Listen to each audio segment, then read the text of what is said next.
ရောက်လာကြတော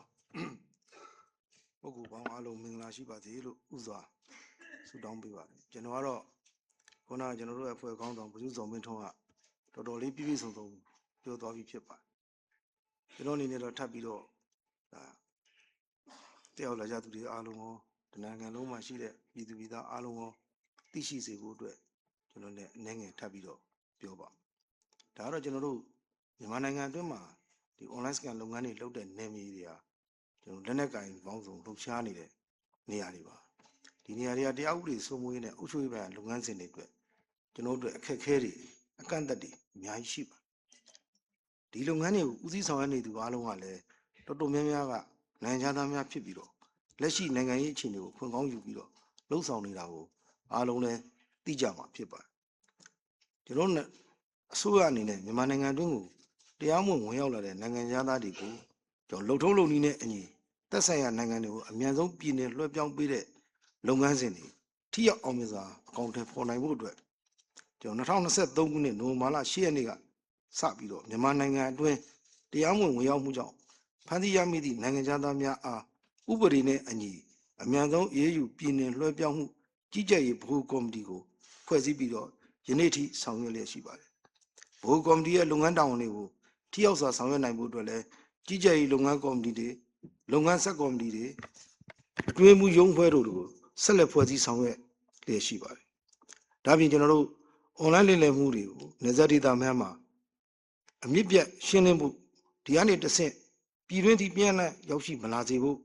online လိမ်လည်မှုနဲ့လောင်စားမှုတွေကိုနိုင်ငံတော်အကြီးအကဲမူဝါဒနဲ့အညီကျွန်တော်တို့ထိရောက်အမြင့်ပြတ်နှိမ်နှင်းဖို့အတွက်အဓိက focus ဆောင်ရွက်မယ်ကြီးကြပ်ရေးအဖွဲ့လိုအပ်ကြောင်းကိုလည်းကျွန်တော်စစ်စစ်တွေ့ရှိရပါတယ်ဒါကြောင့်လည်းခုနပြောခဲ့သလိုဒီဇင်ဘာလ10ရက်နေ့မှာ online လိမ်လည်မှုနဲ့ online လောင်ကစားမှုများတိုက်ဖျက်ရေးကြီးကြပ်မှုဗဟိုကော်မတီကိုကျွန်တော်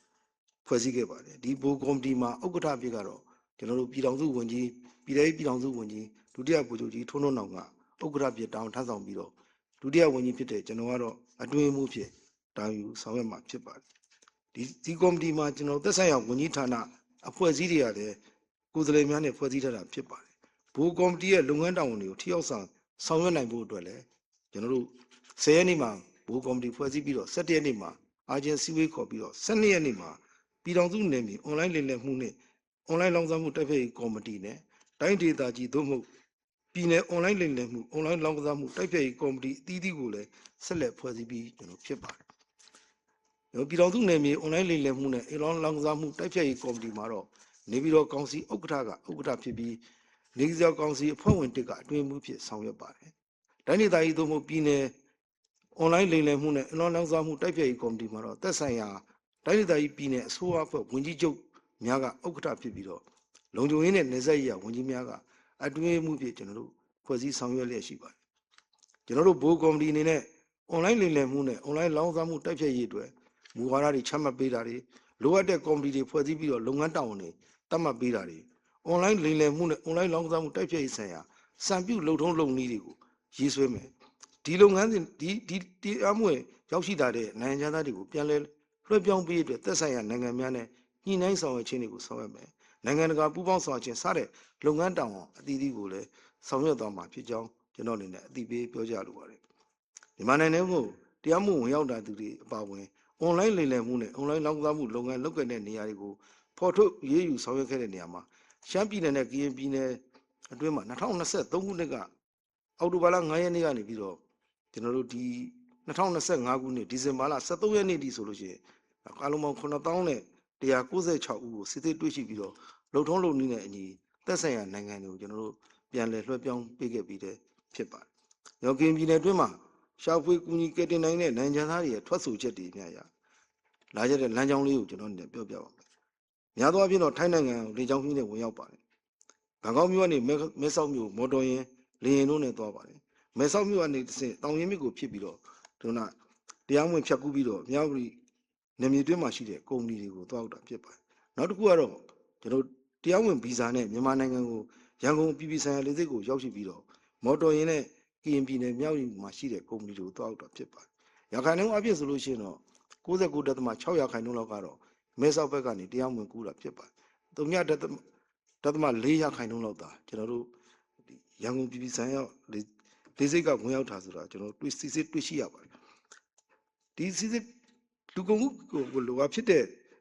အကူအညီတောင်းခံတဲ့လူကုန်မှုချင်းဆိုပြီးတော့နိုင်ငံတကာကနေအကူအညီတောင်းခံလာတဲ့နိုင်ငံတွေရှိပါတယ်ဒီနိုင်ငံတွေကဟာစစ်စစ်ကြည့်တဲ့အခါမှာတချို့ကလူကုန်မှုခံရတာမဟုတ်ပါဘူးသူတို့ရဲ့ကိုကျိုးစီးပွားတွေလာရောက်အလုပ်လုပ်ကိုင်နေတာဖြစ်တာကိုလည်းကျွန်တော်တို့စစ်စစ်တွေ့ရှိရပါတယ်ဒါတကားအနေနဲ့ပြောမယ်ဆိုလို့ရှိရင်ကျွန်တော်မြောက်ဒီဒေသနေရှာဖွေကတင်ပြီးတော့သက်ဆိုင်ရာနိုင်ငံကိုပြန်လည်လွှဲပြောင်းပေးပြီးပေမဲ့ပြန်လည်ရောက်ရှိလာတဲ့ကျွန်တော်တရုတ်နိုင်ငံသားတအူးမလေးရှားနိုင်ငံသားတအူးအိန္ဒိယနိုင်ငံသား9ဦးကျန်တဲ့ကျွန်တော်ရှေ့မှာသူ့လို့ကျန်တဲ့ဟာတွေလည်းအများကြီးရှိပါတယ်ဒါတွေကဒုတိယကြိမ်ပြန်ပြီးတော့ဝင်ရောက်ပြီးတော့ဒီလုပ်ငန်းကိုပဲပြန်လာလုပ်တယ်ဆိုတာကိုကျွန်တော်တွေ့ရှိရပါတယ်ကျွန်တော်အနေနဲ့တပ်မတော်နဲ့ရဲတပ်ဖွဲ့တို့ပူးပေါင်းပြီးတော့စင်စက်မပြတ်အားထုတ်ဆောင်ရွက်မှုတွေကြောင့်ဒီ30လ2025ရက်နေ့ကနေပြီး73ရက်12လ2025ရက်နေ့ထိမြောက်ဒီဒေသအတွင်းမှာရှိတဲ့နိုင်ငံသားပေါင်း13000နဲ့282ဦးကိုရှာဖွေတကယ်တင်ခဲ့ပါတယ်သူတို့နဲ့11619ဦး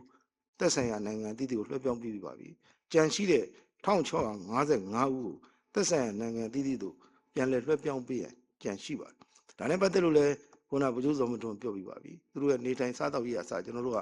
ကုန်တောင်းယူဆောင်ရွက်ပါဒီအပြင်ပြဿနာလေးတွေရှိပါတယ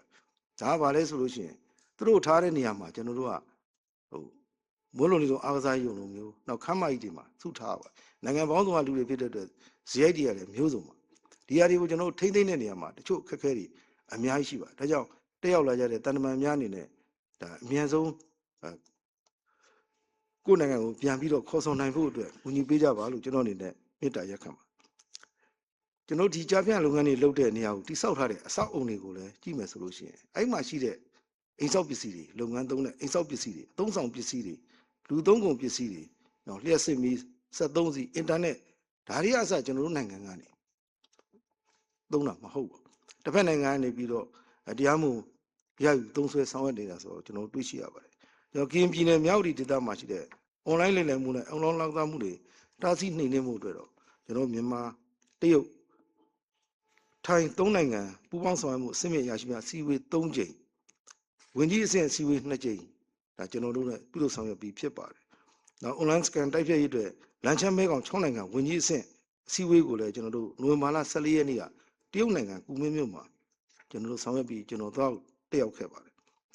အလားတူပဲ2025ခုနှစ်နိုဝင်ဘာလ19ရက်နေ့မှာလည်း BNI နိုင်ငံအရှင်ဖြစ်ကျင်းပတဲ့မဲကောင်ဒေသအတွင်းလူကုန်ကူးမှုပူးပေါင်းတိုက်ဖြတ်ရေးဆိုင်ရာစီမံကိန်း6ကြိမ်မြောက်ဝင်ကြီးအဆင့်စီဝေးကိုလည်းကျွန်တော်တို့ပြည်ထောင်စုဝန်ကြီးတောက်တွေ့ရောက်ပြီးတော့နည်းပညာများအလွဲသုံးပြီးတော့အတင်းအဓမ္မရာဇဝတ်ကျူးလွန်ခြင်းကိုပူးပေါင်းတိုက်ဖြတ်ရန်ဆွေးနွေးခဲ့ကြောင်းကျွန်တော်အနေနဲ့ပြောကြားလိုပါတယ်ဆိုပါရာဇဝတ်မှုတွေဟာဆိုလို့ရှိရင်မြန်မာနိုင်ငံနယ်မြေအတွင်းမှာတည်ရှိနေခြင်းတဲ့ကွင်းဆက်များစွာဖြင့်လက်ပတ်နေတဲ့စီးပွားရေးလုပ်ငန်းအဖြစ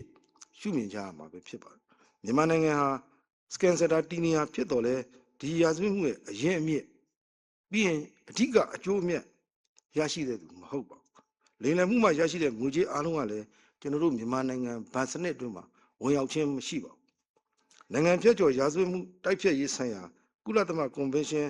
UNTOC ရဲ့မူအရနိုင်ငံတိုင်းဟာဆိုလို့ရှိရင်မိမိတို့ရဲ့သက်ဆိုင်တဲ့အစိတ်ပိုင်းအားလုံးကိုတိုက်ဖျက်ရန်တာဝန်ရှိကြပါတယ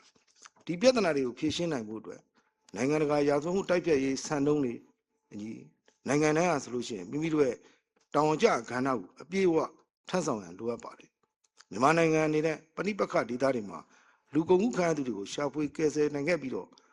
သူတို့ကိုလုံခြုံစိတ်ချစွာဇာတိနိုင်ငံကိုပြန်လည်ပို့ဆောင်ရေးအတွက်သက်ဆိုင်ရာတန်ယုံအဖွဲ့အစည်းများနဲ့တက်ကြွစွာပူးပေါင်းဆောင်ရွက်လျက်ရှိပါတယ်နိုင်ငံတကာအတိုင်းအဝိုင်းများအနေနဲ့မြန်မာနိုင်ငံအတွက်စိန်ခေါ်မှုတွေကိုအတိအမှတ်ပြုပြီးတော့ထောက်လိုင်းသတင်းဖလှယ်မှုတွေနည်းပညာနဲ့လေ့ကျင့်ပံ့ပိုးမှုတို့ဖြင့်လက်တွေ့ကြကူညီသင့်ပါတယ်မြန်မာနိုင်ငံသည်ပြဿနာကိုဖြေရှင်းရန်တူရဲဆောင်ရွက်နိုင်ဖို့မရှိပါဘူးနိုင်ငံတကာအနေနဲ့ UNOCC တို့နဲ့ရင်းနှီးခဲ့သောမိဖက်နိုင်ငံများမိဖက်များမှတစ်ဆက်